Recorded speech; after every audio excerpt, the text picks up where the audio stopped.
Welcome, everyone. My name is Susan Miller. I am the brand new Assistant Superintendent of the Slippery Rock Area School District, and welcome to Rock Ed Camp. Thrilled that you're participating virtually this year. I'm so sorry we couldn't be in person, but I'm so looking forward to meeting with you and connecting with you, and excited about all of the great things we have going on in the Slippery Rock Area School District for the 2020-2021 school year. So sit back, relax. My presentation today is entitled Self-Care for Educators, and I really just want you to take this time for some reflection. I will have a PowerPoint that I will be presenting. You are also eligible for Act 48 credit if you are a member of the Slippery Rock Area School District team. If you are outside of the district, we will not be awarding Act 48 credit, but certainly contact your local employer. And to that end, I have hidden somewhere in this presentation the Act 48 code. So hopefully you'll be engaged. Along that time, I'll give you that information to get your code for Act 48. But otherwise, let me put on my presentation that we have today, and let's get started.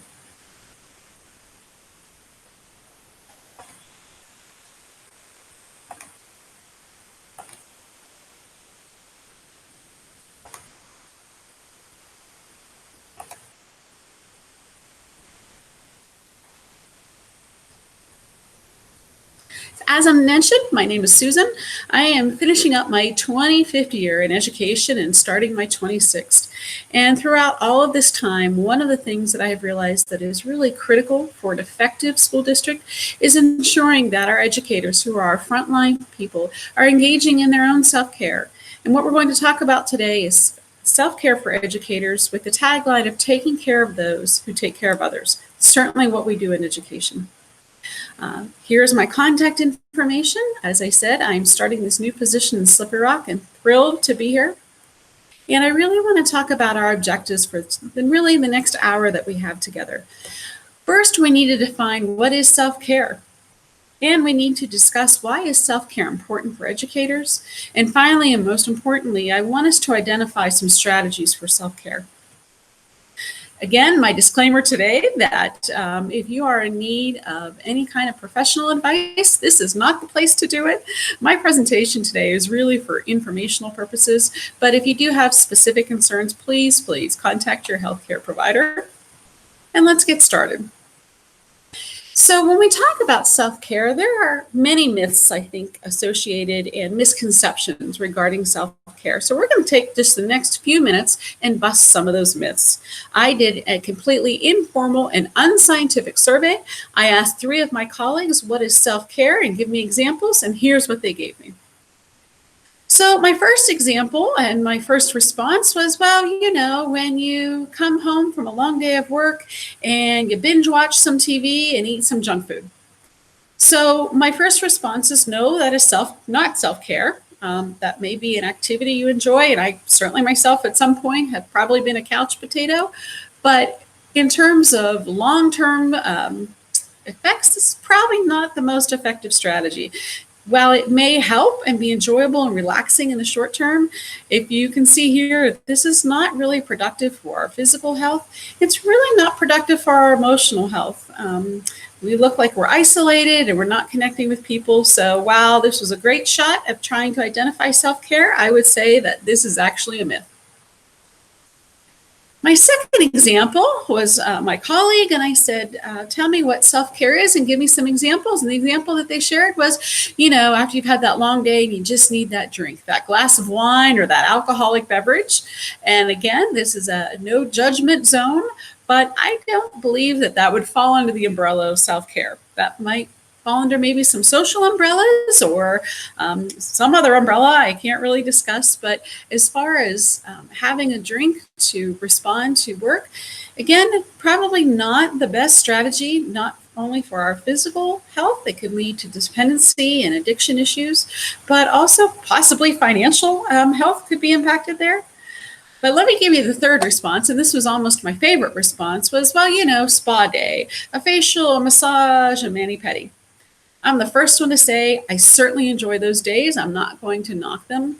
But again, I don't believe this is self-care under the framework that I want to talk about today. Well, again, enjoyable activity can be a great getaway, can be relaxing. One, it's not always accessible. This isn't necessarily an activity that we can do every day. Two, under our certain conditions, we just came out of a quarantine where these services were really not available. And three, it's not necessarily something that is sustainable. Again, an enjoyable activity, but not self-care as I'm going to define it today. So the question is, then what is self-care? So I took the definition from the National Institute of Mental Illness, and self-care here is defined as any action that you use to improve your health and well-being. Well, that's great. Can you give me some examples?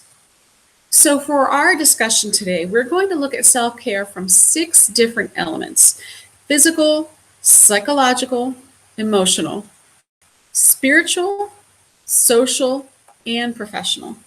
So I want you to think of this as a holistic approach and not just an individual approach. And the second part of my presentation today, we're going to define and give specific strategies, but I want you to think about this as a more encompassing approach to self-care.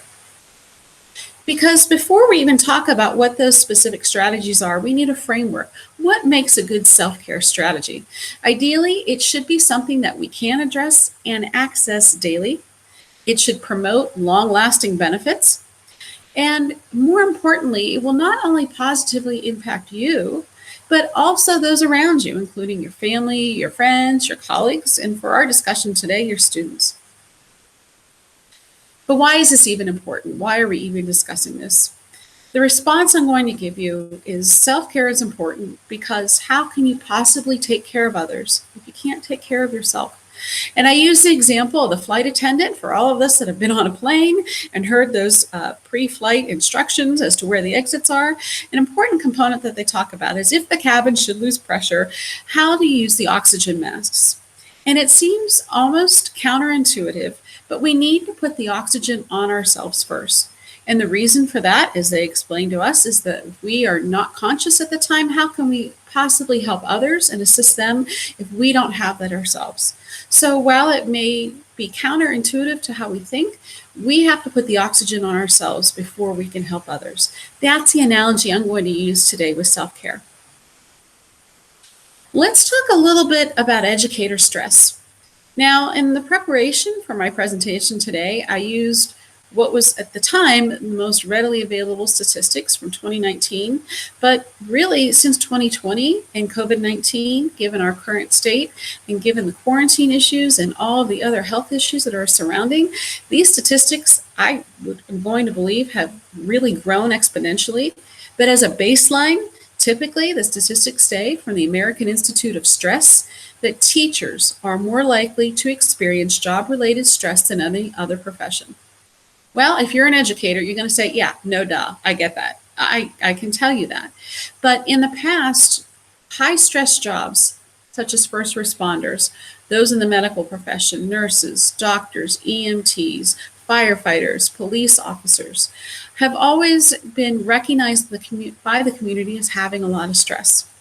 Prior to COVID-19, the statistics tell us that 1 in 5 teachers felt tense about their jobs most or all of the time. That's pretty significant if you think about that, 1 in 5 teachers. Again, 2019 statistics say that 1 in 20 teachers experience significant mental health issues each year. That equates to 5% of our teachers. The rates are rising every year, and I am curious to see the statistics for this coming year. I would guess that those rates have also exploded exponentially. You think about what happened since March the 13th. Our worlds have been really completely thrown a loop. The way we typically did business, the way we connected with others, the ways that we did our job, completely different than what we're used to. With no preparation, no time, no professional development, we had to make it work. And we did make it work. But I think we need to stop and reflect and recognize the amount of stress and the change that we have in such a short period of time realized in our lives as educators. So why is that even important? Why are we even discussing educator stress? Because we have to look at the impact that that stress has on us.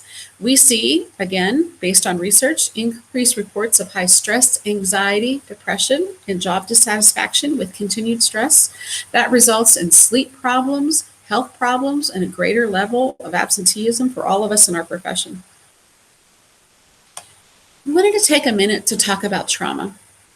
If you are at all familiar with the ACEs survey, and the ACEs survey is the Adverse Childhood Experience Survey, it's a really fascinating study. It was done originally to look at childhood obesity and its impact on later lives of the children that they studied. But the examination and the data from the study found that trauma is much more significant in children's lives than we ever experienced or even predicted. And given the most recent statistics, 46 to 55% of school-aged children experience at least one traumatic incident. Many children experience multiple traumatic experiences. I encourage you to look up the ACEs survey. It's fascinating in terms of how we service our students. But why it's important for us today in our discussion is that the trauma that our students experience can impact us and what we call secondary trauma stress in educators. We all know that. We've all had kids that have really difficult, problematic, whether it's home lives or they're dealing with chronic illness, any kind of traumatic issue. We in turn are very likely and susceptible to secondary traumatic stress because we are supporting those students. We in turn experience that STS as a result, and it's something we need to recognize, because it can lead to burnout. So I want to show you some visual representations of what happens in the cycle of burnout. Again, there's some great presentations in Rocket, and I won't steal their thunder in terms of teacher burnout, but I want to talk a little bit about what happens and if we don't intervene. So here's my example, and we probably have all felt this way, like, I know I'm starting a new job. I don't even know where the copier is. I'm not quite sure even yet what my hours are. I haven't met all the folks that I'm going to meet. So we have this look on our face like we're overwhelmed. And that can occur at any point in our career. We don't necessarily have to be first-year teachers. We could be veteran teachers. We can be faced with learning in a new delivery platform that we just feel overwhelmed. I want to reemphasize feeling overwhelmed, feeling anxious, feeling stressed is a normal part of the human experience. That's not the issue here. The issue is how we handle that. If we successfully resolve that and find appropriate coping skills, then we won't continue in the cycle of burnout. However, if we don't, here's what could happen. We become grumpy cat. And I'm sure that maybe some of us can relate and can identify a colleague that's not only grumpy, but very irritable. And the smallest thing can set them off. And for some people, that might be just part of their personality.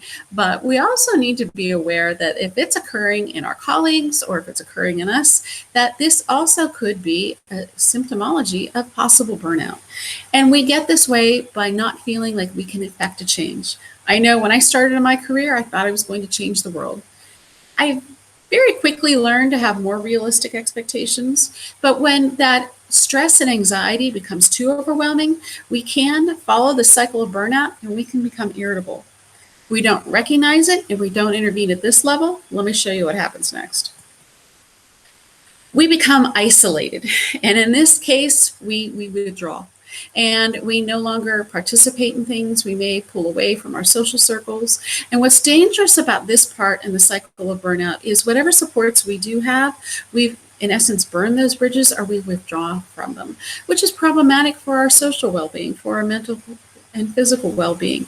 Again, it's something we need to recognize and we need to intervene, because if we don't intervene, what can continue is what I like to call zombie cat. And again, I don't mean to make light of this. I wanted to show just a visual representation, but I wanted to talk about the seriousness of burnout. Because when we become zombie cat, we really become ineffective in our job. That the emotional and physical well-being of ourselves becomes so problematic that it could really impact those around us. And we don't want that to happen. We want to be resilient. Just as we talk about vaccines for viruses, we need to inoculate ourselves to prevent this cycle of burnout. Self-care is a huge way of providing that preventative care to prevent burnout. The problem that I find when talking about this with any number of educators, there's a lot of barriers to self-care. And the first thing I always hear is that self-care has a negative view. It can be viewed as selfish or self-indulgent. As I continue on my discussion in the next couple slides, I want you to think about that. Is self-care really selfish or self-indulgent? So keep that in the back of your head as we talk about the next slide. I have been in education. I'm finishing up my 25th year in administration, starting my 26th. And I've had some great advice along the way. I will share some of those gems with you now. One great piece of advice that I got from, actually, it was a social worker that talked about all the different hats that we have. So take out a piece of paper, pen. You want to go old school, take out your phone or your electronic device where you can kind of take some notes. And I want you just in the next 30 seconds to write down at least 5 roles that you currently have. In my case, the hats that I wear is I'm currently an administrator, I am a mom, I'm a daughter, I am a sister, and I'm also a friend/neighbor. So take 30 seconds and write down at least 5 hats that you currently wear.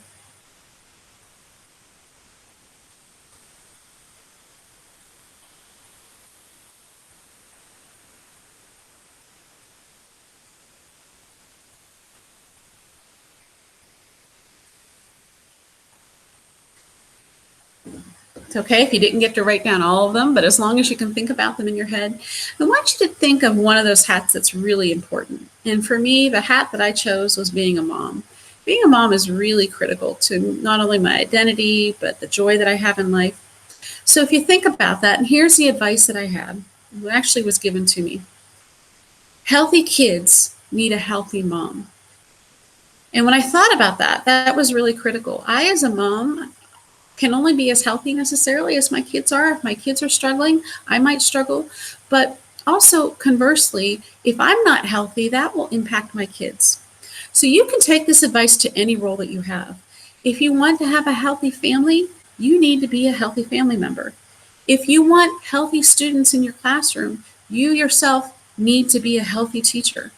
Now, will we have kids in our classroom that have trauma and problems? Absolutely. All the more reason for us as educators to be healthy. So when we think about self-care as being selfish or self-indulgent, I would really challenge you to think about the different hats that you wear. The advice that I was given a while ago, that in order to have healthy people around us, we ourselves need to be healthy. Huge barrier to self-care. I hear it all the time. I just don't have the time. I understand that. Think about the roles that I just asked you to write down and the amount of time you spend in any of those roles, whether it's a family member or a spouse, as a professional. It takes a lot of your time. So I would challenge you with a couple things. One, many of the activities we're going to talk about today do not take a whole lot of time. It can take anywhere from 10 seconds to 5 minutes to 10 minutes. We're not talking about days and weeks at a time. The other piece that's really important is how you prioritize your time. What's most important for you? For those most important things, you will make time. So my goal today is to really emphasize that self-care is important. It's important enough to prioritize. It's important enough to build some time around. And as we build some habits and see how easy they are and see the benefits of them, it gets easy. I'm the first to say, I know we don't have time. I know the rules that you have. But are there some ways we can steal a couple minutes here and there, make it an easy lift, to really see the impact of some of those strategies to move forward with them? We'll give you some examples here shortly. Another big barrier to self-care is there's a misperception that it costs a lot of money. Again, I would challenge that perception, and that I would say 95% of the strategies that I support and I talk about cost no money at all. They are things that you can do daily, things that aren't going to cost you anything monetarily. It may take some time to do, but it's not that I'm asking you to expend a lot of money, nor do I think that's necessary to engage in self-care. I think the other thing that we need to discuss that's really critical, self-care is related to your own mental health, and there is a huge stigma regarding mental health. As I said, I've been doing this for 25 years, and I've not seen a lot of headway in this area. That when we think about mental health or accessing mental health services, we have a lot of preconceptions like, oh, you must be crazy, or you're just too weak-willed. If you would just be stronger, you would get better. Let me give you a few examples again to bust that myth and take away that stigma. So on my picture here on the left, you will see this lovely young woman. She is in the dentist chair. And so hopefully all of us engage in a dental checkup every 6 months. hoping. And what is the reason for that? Well, we know for good oral hygiene, you have to engage in preventative care. So we see the hygienist, we get our teeth cleaned, we might get x-rays, the dentist checks our oral health. These are all things we do in a preventative manner. Mental health is the same way. There are certainly services and supports that you can access for your own preventative mental health. It doesn't always necessarily have to be in response to, it can be preventative types of things. Let me give you the example on the right here. The other stigma that I always hear is just get over it, or you can't deal with it, or you're weak-minded. Well, again, I would challenge that to say, if someone has a broken leg, I'm not going to say to them, oh, just get over it. We know that with proper medical care based on science and research, that the supports and services that they give to us are efficacious. They might, whether that be casting our leg or fixing it in some way. Why don't we think the same about mental health? Because I would challenge you to say it is the same. We have research-based, efficacious services now to support folks that is not dependent on just getting over it, or you're not strong enough, or you're on your own. We definitely have a wider variety, greater than ever before, of research-based interventions that can help us. So I would challenge you to say you can't just get over it. Seek out the help that you or maybe a colleague needs, again, with the ultimate goal of healing and improving. So I talked a little bit, but I want to expand on the benefits of self-care. Again, it can result in improved physical, emotional, and social well-being. Bottom line, it can make you more effective in your job because it gives you better resilience. And that resilience gives you less chance of burnout. We don't want to be grumpy cat. We don't want to be isolated cat. We certainly don't want to be zombie cat. Ultimately, it can improve our life satisfaction.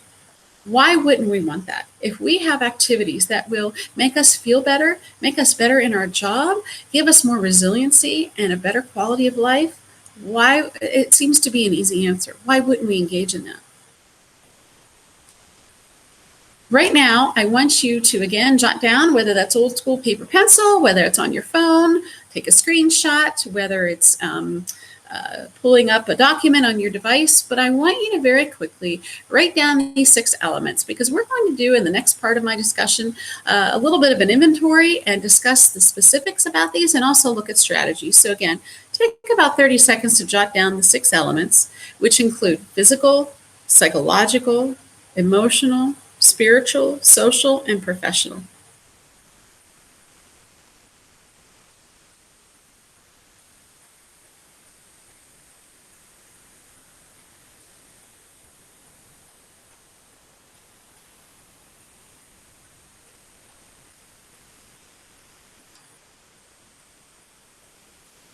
So let's start with that first element, physical self-care. This is an easy lift.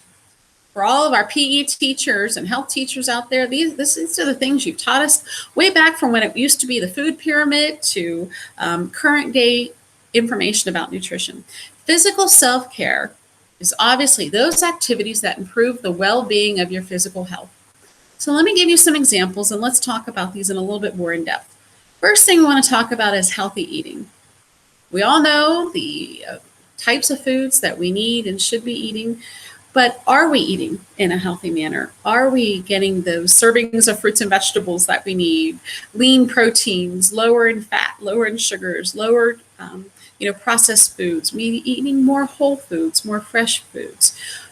I will be the first one to say, and on a side note, I can tell you about my personal journey, but I don't know if I ever really knew how to eat healthy. I certainly knew how to eat, but I didn't know if I always knew what healthy eating entailed. Lately, I've engaged in a lot of meal planning, and for me, that really works because let's think about the barriers to healthy eating. If we're busy and we don't have time, it's really easy to go through the drive-through or get that quick frozen meal. It may not be the healthiest alternative, but it's convenient. Again, if you're anything like me, I am an emotional eater. I eat when I'm happy. I eat when I'm sad. I eat when I'm stressed. And I had to recognize that to change that kind of habit. But I want you just for a few seconds, jot down where are you with your healthy eating? What's going well and what might you like to improve?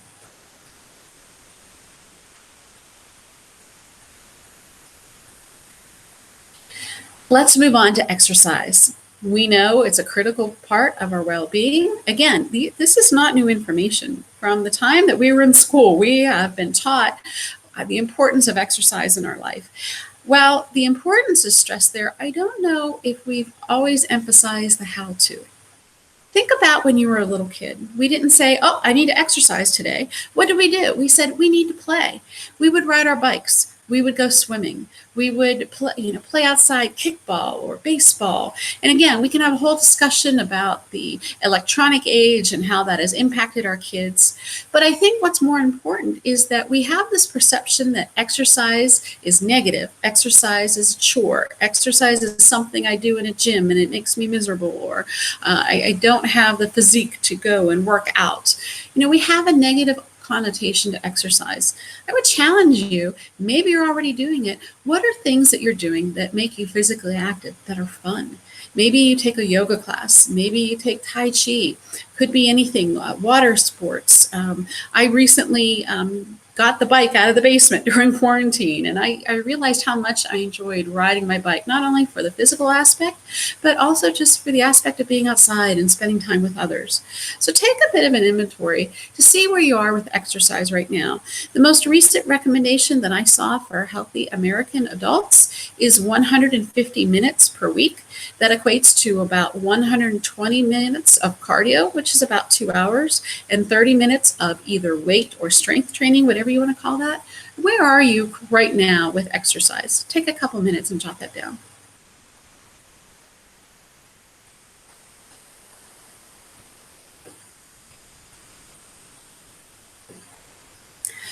Alrighty, here's a tough one. Let's talk about sleep.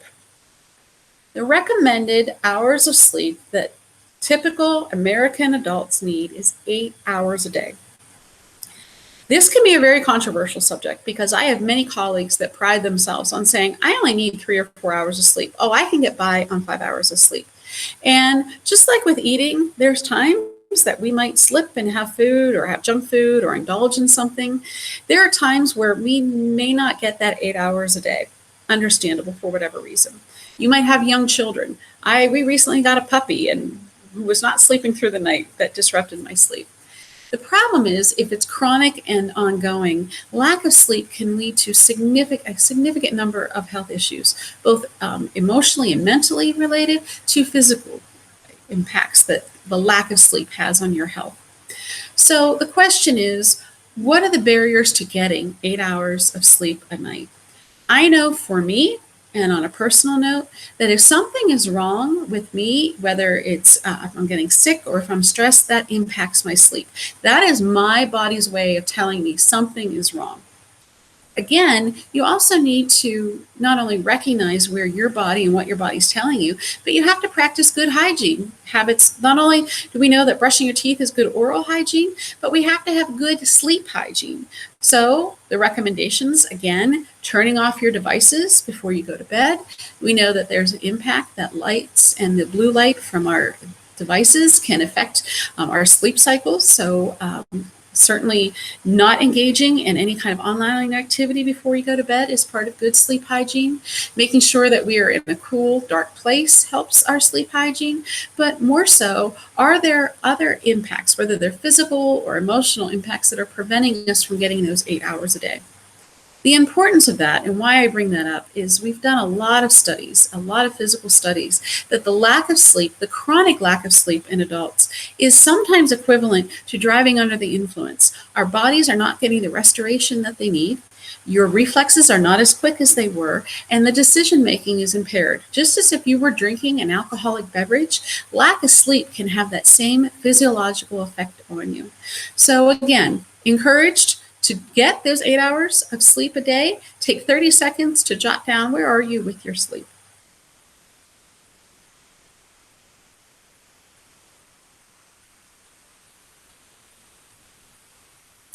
So the last thing I want to talk about today is also staying hydrated.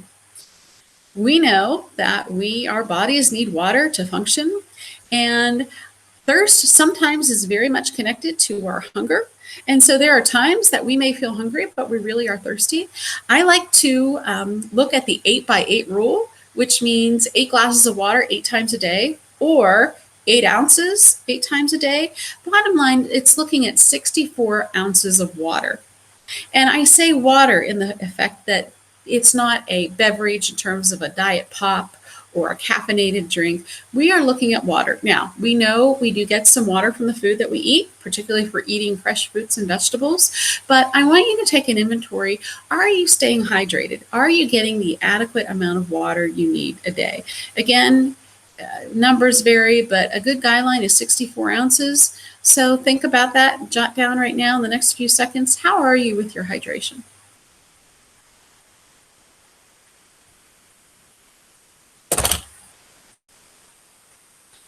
Let's jump to our next factor, and our next element is psychological self-care. These are the activities that help our psychological well-being, and they are designed to reduce stress, reduce anxiety, prevent depression, those types of things. Let's talk about for a minute, the preventative activities. We all have stress in our life. We all have anxiety. We all may have periods of depression, and they may be for any number of reasons. It could be that you are taking care of older parents. It could be that you have someone in your life with you or yourself may have a chronic illness. You might be a young parent that have young kids for the first time, or newly married, or starting a new job. There are many factors in our lives. We will never avoid the stress and anxiety that are there. However, we want to, as we mentioned before, build that resilience. What are things that can make us impervious and prevent some of these things becoming too impactful to the point where it is harming ourselves? One thing, relaxation activities. And again, I encourage you to explore those Rock Ed offerings that are looking at things like mindfulness and relaxation. Again, don't take any money, don't take much time, and they're easy to do. Another part is we have to recognize the importance of deep breathing. And let's think about this for an example. I know we're very good about providing strategies for kids, although sometimes we're not so good at using those same strategies for ourselves. When someone is upset and we're trying to de-escalate them, what is the first thing we tell them? Take a deep breath. There's a reason for that. When you are deep breathing and when you're getting oxygen into your lungs, one, you are slowing down your pulse rate. Two, you're providing more oxygen to the brain to, again, make better decisions. And it's lowering that stress level. Think about the physiological situations of fight or flight. When you're highly stressed, what happens? Your breathing becomes much more rapid and much more shallow because the oxygen is going to the limbs of your body, and we are designed to fight or flight, and we might need that physical response. But when we're stressed and we're upset, we want to calm ourselves down. The goal being able to get more oxygen to the brain so we can be more calm and make better decisions. Again, a recommendation that I found, just a suggestion, is that we should take one deep breath every hour. And that's counting in for 10 and then exhaling for 10 seconds. Easy, convenient. You can do it anywhere, anytime.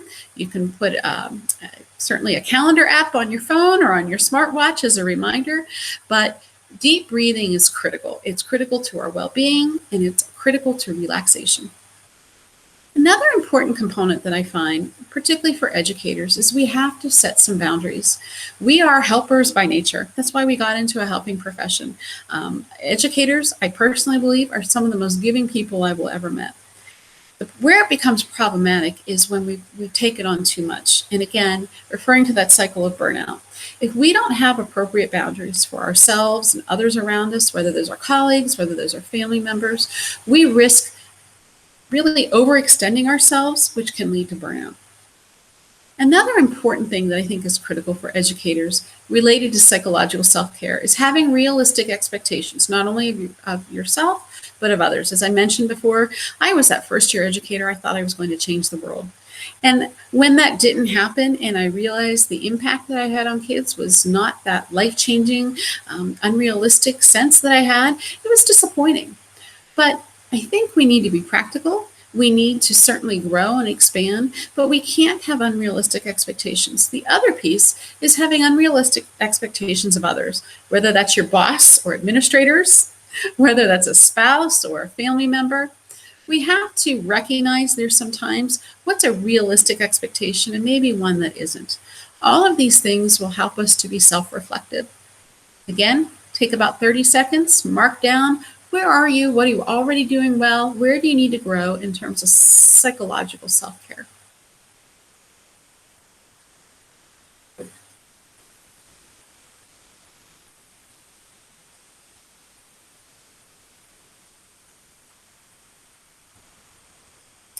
Related to psychological is emotional self-care. And again, it's really the identification and the well-being of our emotions.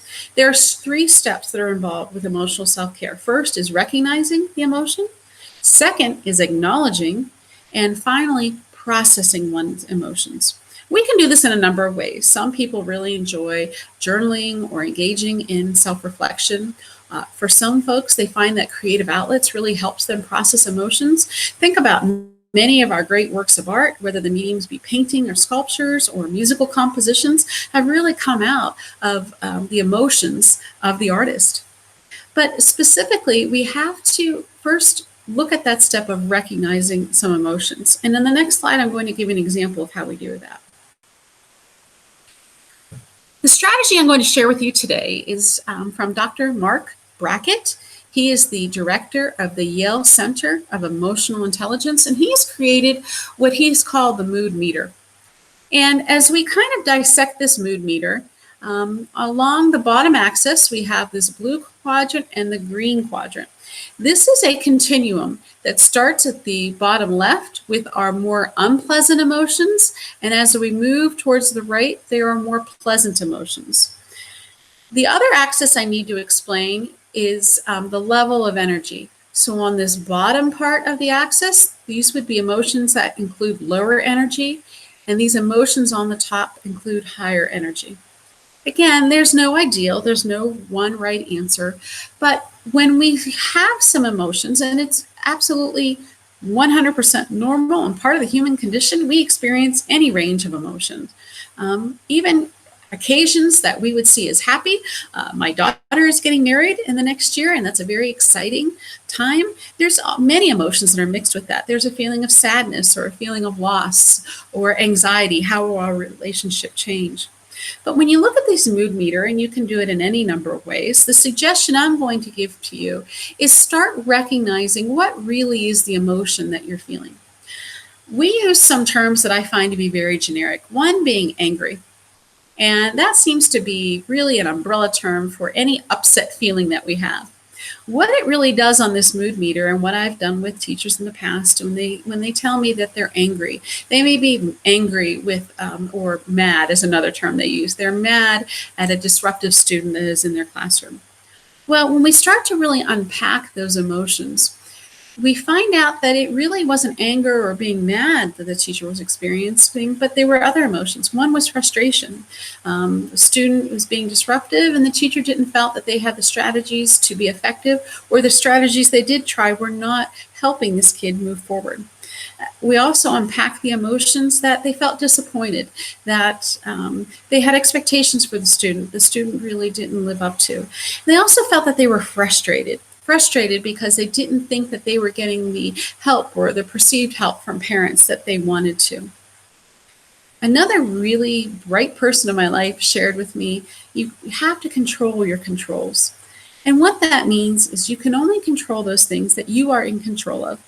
You can't control another human being, even their spouse or your children. I've learned that the hard way. But you can control you. So what this mood meter really does is it gives you the option and the examination to, again, recognize those emotions, acknowledging them and finding out why you really have them, but more importantly, processing them to determine where you feel, or how can I feel a way that's more productive for me. I may not be able to change the situation, but by being mad, angry, frustrated, or disappointed, that's impacting me. What can I do to support my own emotional health that I can control? Because that's all I can control. I can control my response. Take a couple minutes on that last slide to really, again, do a self-examination of where you are in your emotional self-care, and then we'll jump on to spiritual. Take 30 seconds. What are you doing well? What are some areas you'd like to grow?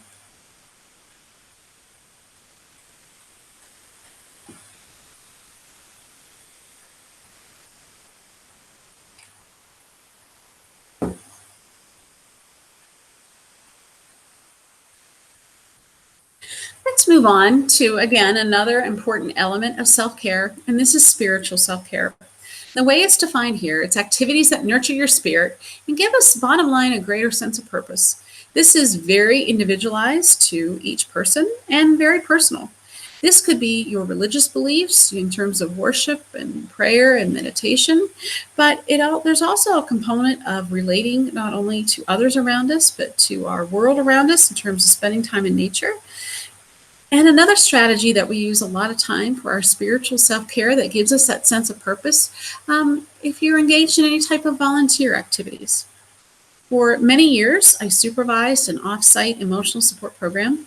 The students that were in that program were teenagers that had been institutionalized, whether they were sex offenders or in the juvenile justice system. But these were kids that never spent really a minute in a public school setting.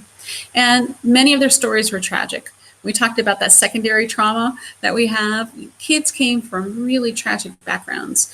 But one of the things we found to be most effective, and research supports us also, by having our most at-risk students engage in service learning projects, not only gives them a sense of self-efficacy, that they feel better about themselves, it gives them a sense of control.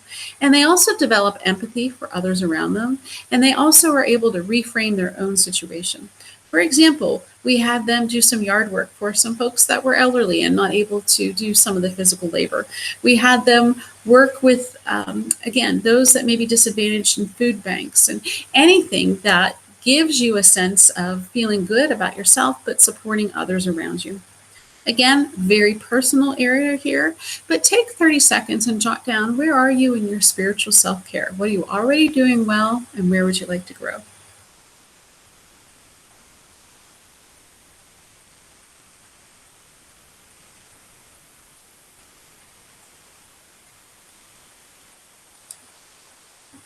So I snuck in that Act 48 code. So while you're writing down your response, the code for this session is SMM12. Again, a reminder, if you are a Slippery Rock Area School District employee, going on to our Rock Ed website, you can enter your information for Act 48. As again, a reminder, if you are a pre-service teacher or someone outside of our organization, contact your organization or your employer to find out how you can get Act 48 from them. Make sure everyone's jotted down SMM12, or take a picture of it on your phone. We'll move on. Let's talk about social self-care. As we round out these elements, this is certainly one element that I really enjoy. And these are the activities designed to nurture and deepen your relationship with others. And again, the key words here are to nurture and to deepen those relationships. These could be with whoever is in your circle and of influence. It could be family members, it could be your spouse, it could be your children, it could be your parents, it could be your siblings. What about your friend group? I know for where I am in my season of life, I was an empty nester until quarantine happened and my adult children came home. But for a period of time, I was an empty nester. It was a great time for me to reconnect and build some friendships that I really had lost touch along the way. For those of us that have kids in school-age activities, we know typically our friends are the parents of those kids that are in the same activities that our kids are in. But it's the ability to reconnect maybe with some friends, high school, college, folks you haven't seen for a while. One of the things that, if we take any positive from quarantine and being in isolation, is I saw a lot of anecdotal reports that families were able to connect in a way that maybe they've lost sight of, that they were able to slow down a little bit. Number one, there wasn't anywhere to go. So they recreated things like that family game night. So these are strategies like date night or having lunch with friends. I think the very important component to social self-care is there's also this thing called alone time. And if you are a new parent of either infants or toddlers, you know how critical this is. And again, I want to encourage you, this is something that does not necessarily need to cost any amount of money. I know when I was young and I had young children, I traded with a neighbor. They were close friends, and I might watch her kids for an hour or two while she just had some me time, and she would do the reverse, and we would schedule some time. We didn't have to pay for babysitters. It was a nice time for our kids to connect, but sometimes you just need to be alone. And think about it, as educators, we're surrounded by people, by colleagues, by kids, certainly parents. There's sometimes we also need to disconnect. But the purpose of these activities would be not only to nurture, but again, deepen. How can you connect in a new and better way to make those relationships more meaningful? So take 30 seconds, jot down what are you already doing well, where would you like to grow in terms of social self-care?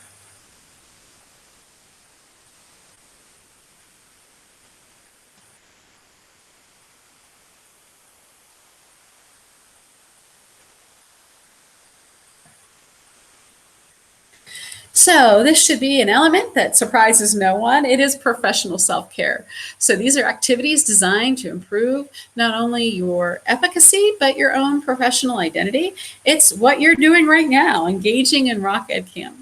For the past 3 years, I served as a trainer at IU5, and I worked with multitudes of teachers, administrators, central office staff, you name it. They were probably in a training that I performed.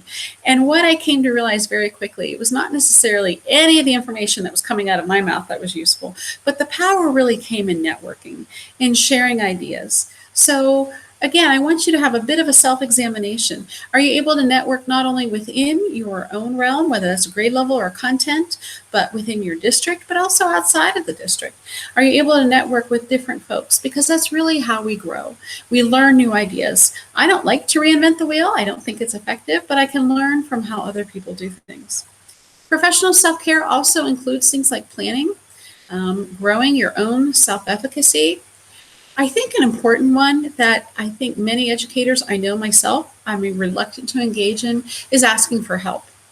But when you think about it for a minute, what do we always tell our students? If you don't understand, ask. That's the only way you learn. It doesn't demonstrate any weakness or ignorance on your part. It actually demonstrates a curiosity and that drive to learn and to grow. But professionally, think about that. When do you need help? Who do you seek help from? Are you willing to do that in a way, again, to overcome an obstacle or a hurdle? And that's really relatable to any part of our educational career, whether you're that first year teacher or starting a new job like I am, whether you have 30 plus years, there will always be changes in our profession. I think one of the reasons that we get in this field is because we are lifelong learners and we love to learn. So think about that and how does that relate to you and asking for help when you need it? I think another important component is there's sometimes we have to let things go. And that's hard. Things that are comfortable for us, things that have become commonplace and a security for us, whether that's it could be a book series that we're looking to update that, wait, but I really like this edition, I don't want to let this go, to the style and modality of how we teach.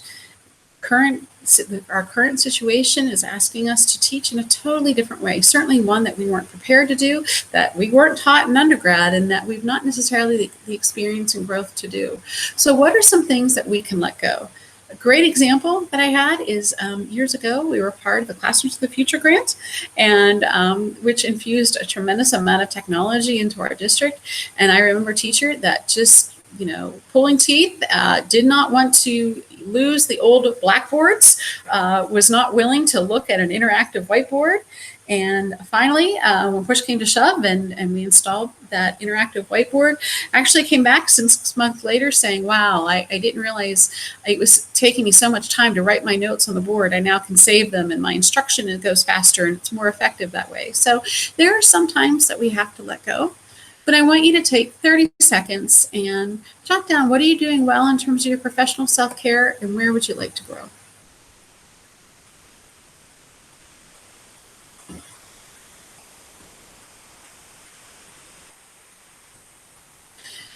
So we talked about the importance of self-care. We talked about educator stress and the resiliency we need to prevent burnout.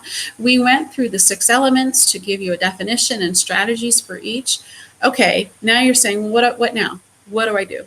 So hopefully you've had an inventory of those 6 factors, and whether you put the pause button now or you reflect after my video is over, I want you to figure out what are you already doing well, and I would challenge you to say, okay, why is that? Because I'm a firm believer that if you're doing something well, you have a belief systems and strategies that support that. For example, let's say you're doing professional development really well. You engage in Rock Ed camps, you have a strong network of people that you share. You might certainly be part of any vlogs, Twitter feeds, or any types of groups that help you grow in your profession. Figure out the why. What is it about that particular element that you're doing well, and why is it? Is it that you enjoy learning new things? Is it that you like that feeling of self-efficacy when you grow in your own profession? The reason I ask and challenge you to figure out what you're already doing well and why is because we can take those same strategies and apply them to the areas where we want to grow. So again, I want you to reflect on those 6 areas, and I want you to start small. What is one area that you can make some small but consistent changes to make ultimately some big changes? It might be, hey, I'm going to swap out that midday diet pop with a glass of water, or I'm going to take the stairs instead of the elevator, or I'm going to reach out to a cousin or a friend that I've not talked to in a while. Where would you like to start? Because what we know in terms of behavior is that starting small and being consistent leads to sustainability, whether that is professional growth, weight loss, resiliency, supporting your emotional and psychological health. It's being consistent that's the key. Because what we know about behaviors is you have to practice them, and you have to practice them correctly to create a habit. And again, the numbers out there say it takes 28 to 30 some days of consistent practice to form a habit.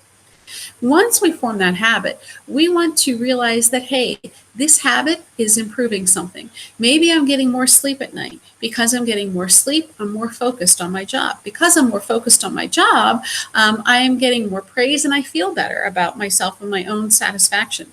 Once we see the positive outcomes from those habits, then we're more likely to make that a lifestyle. I am not here to say you need to do all 6 elements and you need to do them tomorrow.